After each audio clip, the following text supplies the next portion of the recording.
Assalamualaikum warahmatullahi wabarakatuh. Selamat datang di Kisah Nyata Harian. Malam ini saya ingin berbagi kisah yang sangat menyentuh hati. Kisah tentang seorang istri bernama Laila. Laila menikah dengan seorang pemuda bernama Ahmad. Ahmad adalah suami yang baik di awal pernikahan. Tapi lama-kelamaan Ahmad berubah. Dia mulai meninggalkan sholat. Dia mulai minum minuman keras. Dia bahkan sering pulang larut malam dan membentak Laila. Tapi Laila tidak pernah menyerah. Dia terus sabar. Dia terus berdoa. Dan Allah memberikan keajaiban. Mari kita simak kisahnya. Laila lahir di sebuah keluarga sederhana di kota Solo. Ayahnya seorang pedagang kain di pasar. Ibunya seorang ibu rumah tangga yang rajin mengaji. Laila tumbuh menjadi gadis yang solehah. Dia hafal Al-Quran sejak usia remaja. Dia juga aktif di kegiatan keagamaan di kampungnya. Ahmad adalah pemuda dari desa tetangga. Dia dikenal sebagai pemuda yang tampan dan pandai bergaul. Ahmad juga berasal dari keluarga yang cukup berada. Ayahnya seorang pengusaha kecil. Ibunya seorang guru ngaji. Pertemuan pertama Laila dan Ahmad terjadi di sebuah acara pernikahan teman. Laila terpesona dengan sikap Ahmad yang sopan dan santun. Ahmad juga terpesona dengan kecantikan dan kebaikan Laila. Mereka kemudian menikah setelah berpacaran sebentar. Pernikahan mereka sederhana tapi meriah. Keluarga kedua belah pihak sangat senang. Laila dan Ahmad memulai hidup baru dengan penuh harapan. Awal pernikahan berjalan sangat bahagia. Ahmad selalu mengajak Laila sholat berjamaah. Mereka sering membaca Al-Quran bersama di malam hari. Ahmad juga sangat perhatian. Dia tidak pernah membiarkan Laila masak sendirian. Dia selalu membantu mencuci piring dan membersihkan rumah. Laila merasa sangat beruntung memiliki suami seperti Ahmad. Dia berdoa setiap malam agar kebahagiaan ini langgeng sampai tua. Tapi doa Laila tidak langsung dijawab oleh Allah. Sekitar 2 tahun setelah pernikahan, Ahmad mulai berubah. Perubahan itu tidak terjadi secara tiba-tiba. Perlahan tapi pasti. Ahmad mulai bergaul dengan teman-teman lamanya. Teman-teman itu adalah pemuda-pemuda yang sering minum minuman keras dan berjudi. Awalnya Ahmad hanya ikut-ikutan sekali 2 kali. Tapi lama-kelamaan dia kecanduan. Ahmad sering pulang larut malam dalam keadaan mabuk. Laila selalu menunggu di ruang tamu. Matanya sembab karena menangis. Tapi Laila tidak pernah marah. Dia selalu menyambut Ahmad dengan senyuman. "Sayang, kamu sudah pulang. Aku sudah memasak makanan kesukaanmu." Ahmad seringkali tidak menjawab. Dia langsung masuk ke kamar dan tidur. Laila hanya bisa menangis di dapur. Dia tidak tega membangunkan Ahmad. Ahmad juga mulai malas bekerja. Usaha kecil yang dia jalankan bersama ayahnya mulai terbengkalai. Ayah Ahmad sangat kecewa. "Menantu saya, Laila, tolong ingatkan Ahmad. Dia sudah mulai melupakan tanggung jawab." Laila hanya bisa mengangguk. Dia sudah sering mengingatkan. Tapi Ahmad tidak pernah mendengarkan. Suatu malam, Ahmad pulang dalam keadaan mabuk yang sangat parah. Dia membanting pintu. Dia memecahkan gelas di meja makan. Laila yang sedang tidur terbangun. Dia keluar kamar dengan jantung berdebar. Ahmad berdiri di tengah ruangan dengan mata merah. "Laila, kamu jangan ikut campur urusanku. Aku bosan dengan omelanmu terus. Aku bosan hidup dengan wanita sok suci sepertimu." Laila terdiam. Air matanya jatuh. Dia tidak pernah membayangkan Ahmad akan berkata seperti itu. Tapi Laila tidak marah. Dia hanya menarik napas panjang. Dia berdoa dalam hati. "Ya Allah, berikan aku kekuatan. Jangan biarkan aku marah kepada suamiku." Ahmad kemudian keluar rumah lagi. Dia tidak pulang selama 3 hari. Laila menelpon. Tidak diangkat. Laila menghubungi teman-teman Ahmad. Mereka bilang Ahmad sedang mabuk di sebuah tempat hiburan. Laila hampir putus asa. Dia ingin pulang ke rumah orang tuanya. Tapi dia ingat pesan ibunya. "Nak, sabar itu indah. Doa istri yang sabar akan menundukkan suami yang durhaka." Laila bertahan. Dia tetap memasak untuk Ahmad setiap hari meskipun Ahmad jarang pulang. Dia tetap membersihkan rumah. Dia tetap merawat mertuanya dengan penuh kasih sayang. Ibunda Ahmad, Umi Kalsum, sangat sedih melihat perubahan anaknya. Umi Kalsum berkata kepada Laila, "Laila, maafkan Ahmad. Umi mohon, jangan tinggalkan dia." Laila menjawab, "Umi, Laila tidak akan meninggalkan Ahmad. Laila akan terus sabar dan berdoa." Setiap malam Laila sholat tahajud. Dia menangis dalam sujudnya. "Ya Allah, tunjukkanlah jalan untuk suamiku. Ahmad dulu baik. Ahmad dulu rajin ibadah. Sekarang dia tersesat. Panggil dia kembali kepada MU. Aku tidak kuat sendiri ya Allah." Laila juga sering berpuasa sunnah. Dia berdoa di setiap sujud terakhir sholatnya. Dia juga bersedekah setiap Jumat. Sedekahnya tidak besar. Kadang hanya sebotol air untuk masjid. Tapi dia melakukannya dengan ikhlas setiap minggu. Sementara itu, kehidupan Ahmad semakin kacau. Teman-temannya mulai meninggalkannya karena hutang. Tempat hiburan tempat dia biasa mabuk juga tidak mau menerimanya lagi karena dia tidak punya uang. Ahmad terpuruk. Dia tidak punya teman. Dia tidak punya uang. Dia tidak punya tempat bergantung. Suatu malam Ahmad pulang dengan kondisi sangat memprihatinkan. Bajunya kotor. Wajahnya pucat. Matanya cekung. Dia duduk di teras rumah. Laila yang melihatnya dari jendela langsung keluar. Dia membawa selimut dan segelas air hangat. "Ahmad, kamu belum makan, kan? Aku sudah masak sop ayam. Aku hangatkan ya." Laila masuk ke dapur. Dia menghangatkan sop ayam. Dia menyajikannya dengan nasi hangat. Ahmad tidak berkata apa-apa. Dia hanya menunduk.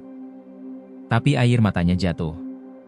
Untuk pertama kalinya dalam beberapa bulan, Ahmad menangis. Laila duduk di samping Ahmad. Dia tidak bicara. Dia hanya memegang tangan Ahmad.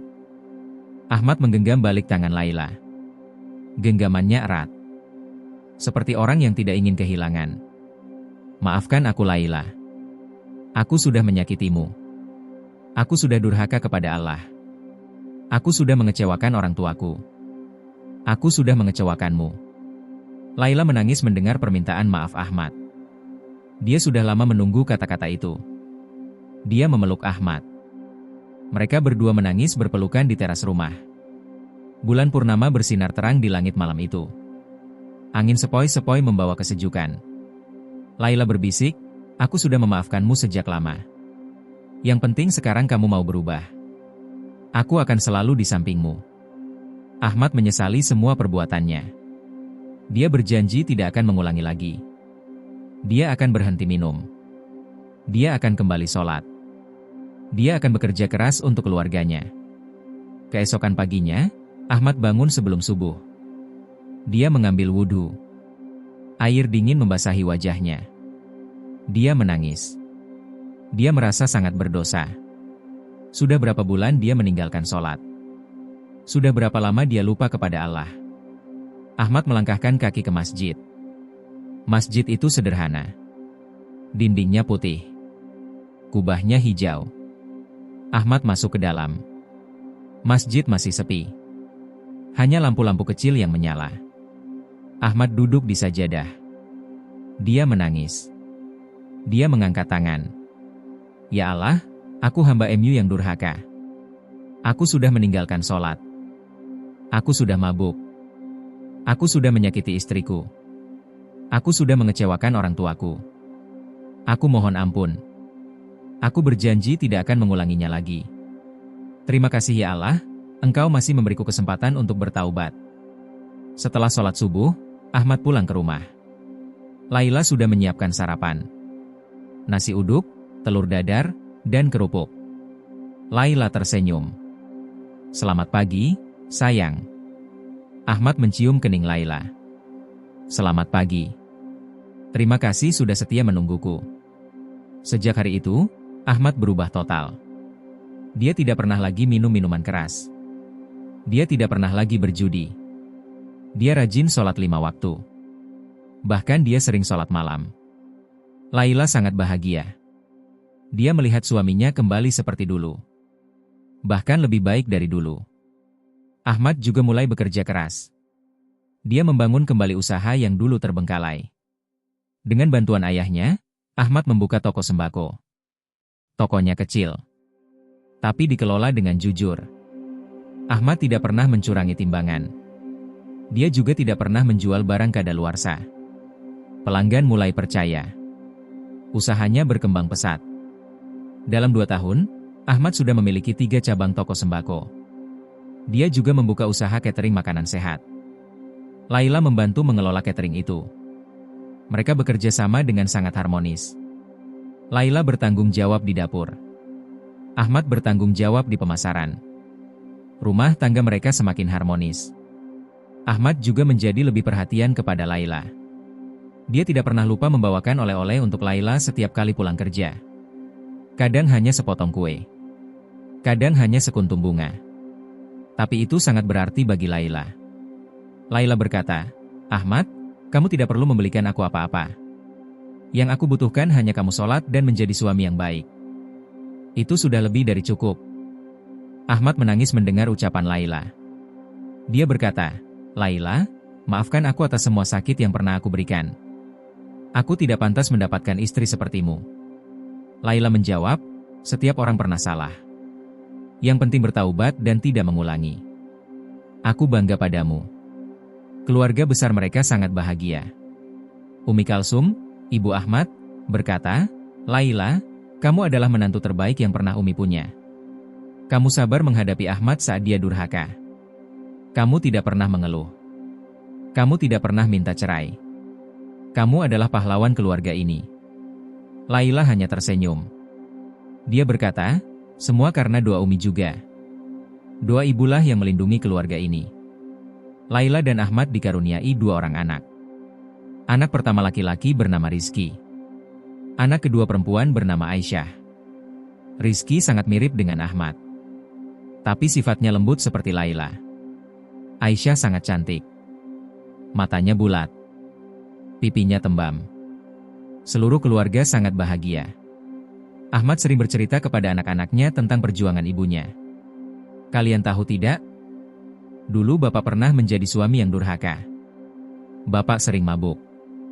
Bapak meninggalkan sholat. Tapi ibu kalian tidak pernah marah. Ibu kalian sabar. Ibu kalian terus berdoa. Dan Allah mengubah Bapak karena doa ibu kalian." Rizky bertanya, "Bapak, kenapa ibu tidak marah?" Ahmad menjawab, "Karena ibu mencintai Bapak dengan tulus. Ibu juga mencintai Allah. Ibu yakin doanya akan dijawab." Rizky dan Aisyah memeluk Laila. Mereka berkata, "Ibu adalah pahlawan kami." Laila dan Ahmad sekarang hidup bahagia. Rumah tangga mereka penuh dengan ketenangan. Setiap malam mereka mengaji bersama anak-anak mereka. Setiap pagi mereka sholat subuh berjamaah. Rumah mereka selalu terbuka untuk tetangga yang membutuhkan. Laila dan Ahmad juga aktif dalam kegiatan sosial di desa. Mereka membantu anak-anak yatim dan janda-janda miskin. Ahmad sering menjadi pembicara di acara-acara keagamaan. Dia menceritakan pengalamannya tersesat dan kembali ke jalan Allah. Ceritanya selalu menggetarkan hati para jamaah. Banyak orang yang bertobat setelah mendengar ceramahnya. Banyak suami yang durhaka sadar dan kembali ke keluarganya. Laila selalu mendampingi Ahmad di setiap ceramah. Dia duduk di barisan depan. Dia tersenyum bangga melihat suaminya. Ahmad selalu mengakhiri ceramahnya dengan kalimat, "Saya tidak akan pernah menjadi seperti sekarang tanpa doa istri saya. Istri saya adalah pahlawan sejati. Beliau sabar saat saya durhaka. Beliau tidak pernah menyerah. Beliau terus berdoa. Dan Allah menjawab doa beliau." Hikmah dari kisah Laila dan Ahmad adalah jangan pernah meremehkan doa seorang istri yang sabar. Doa istri yang salehah sangat mustajab. Kesabaran seorang istri bisa meluluhkan hati suami yang keras. Jangan pernah menyerah dengan keadaan. Teruslah berdoa. Teruslah berusaha. Allah tidak akan pernah mengabaikan hambanya yang sabar dan berdoa. Kepada para istri yang sedang menghadapi suami yang durhaka, jangan putus asa. Teruslah sabar. Teruslah berdoa. Jangan minta cerai kecuali sudah tidak ada jalan lain. Bisa jadi Allah akan mengubah suami kalian menjadi lebih baik karena doa dan kesabaran kalian. Kepada para suami yang sedang jauh dari Allah, Ingatlah istri kalian yang setia menunggu. Ingatlah anak-anak kalian yang membutuhkan kasih sayang. Kembalilah kepada Allah. Kembalilah kepada keluarga. Tidak ada kata terlambat untuk bertaubat. Jika saat ini Anda sedang dalam masalah rumah tangga, jangan menyerah. Bersabarlah. Berdoalah. Dan yakinlah Allah selalu bersama orang-orang yang sabar. Sebelum mengakhiri video ini, saya ingin mengucapkan terima kasih yang sebesar-besarnya karena Anda sudah setia mendengarkan kisah Laila dan Ahmad sampai akhir. Jika Anda merasa terinspirasi dengan kisah ini, silakan tekan tombol like. Like Anda membuat saya semangat untuk terus membuat cerita-cerita inspiratif setiap hari. Jangan lupa untuk subscribe ke channel Kisah Nyata Harian. Tekan tombol subscribe dan nyalakan lonceng notifikasi agar Anda tidak ketinggalan kisah baru yang akan saya bagikan setiap malam. Bagikan video ini kepada saudara, teman, atau keluarga yang sedang mengalami masalah rumah tangga. Siapa tahu kisah ini bisa menjadi pengingat bahwa kesabaran dan doa adalah kunci kebahagiaan. Sekali lagi, subscribe Kisah Nyata Harian. Sampai jumpa di video berikutnya. Wassalamualaikum warahmatullahi wabarakatuh.